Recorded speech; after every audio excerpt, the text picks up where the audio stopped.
कारणं आता स्पष्ट होऊ लागली आहेत। सीएम कोण असावा आणि मित्रपक्षांची सहमती व्हावी यासाठी अवधी लागल्याचं समोर आलं। एकनाथ शिंदेंनी सरकारमध्ये सहभागी व्हावं यासाठी भाजपनं आग्रह धरलाय। आता बघूया काय होतं। देवेंद्रजी माझ्याकडे आले, त्यांचा मनाचा मोठेपणा आहे, त्यांना धन्यवाद देतो। एकनाथ शिंदेंनी सरकारमध्ये सहभागी होणार की नाही या प्रश्नावर अशा प्रकारे वेळ मारून दिली आणि यातच सरकार स्थापनेला वेळ का लागला याचं उत्तर मिळालं। पण याआधी अनेक घडामोडी घडल्या। 23 ऑक्टोबरला विधानसभा निवडणुकीचा निकाल लागल्यानंतर 4 नोव्हेंबरला महायुतीनं सत्ता स्थापनेचा दावा केला।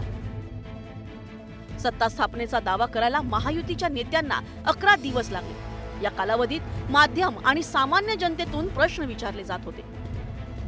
त्या प्रश्नांची उत्तरं आता मिळतील।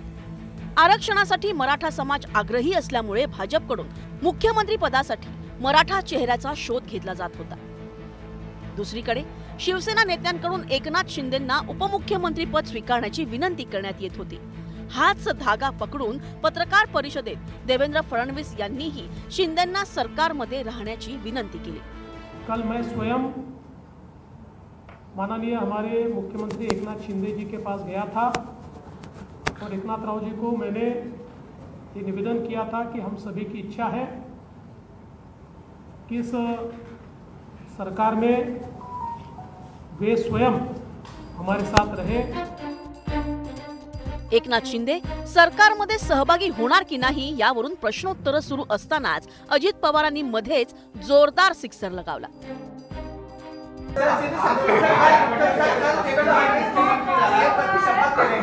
क्या आप और अजीत पवार साहब भी कल डिप्टी सीएम से पद की शपथ लेंगे? अरे भैया, अभी तो कहा, देवेंद्र जी ने भी कहा, मैं भी कह रहा हूँ, रुको थोड़ा, अभी शाम तक रुको, अभी कल शपथ शाम तक उनका समझ में आएगा। मैं तो लेने वाला हूँ, मैं रुकने वाला हूँ। दादा को नहीं, अरे भाई दादा को अनुभव है, दोपहर शाम को भी लेने का और सुबह भी लेने का।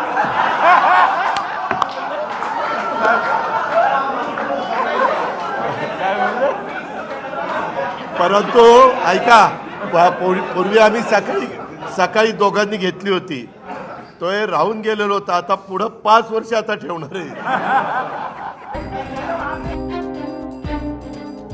अजित पवारांच्या या उत्तरामुळे पत्रकार परिषदेतील वातावरणच बदलून गेलं। गंभीर प्रश्नोत्तर सुरू असतानाच अजित पवारांच्या वक्तव्यामुळे हास्याचे कारंजे उडाले आणि सगळेच मागील 11 दिवसांपासूनचा राजकीय तणाव विसरून गेले। Bureau report, news 18 Lokmat.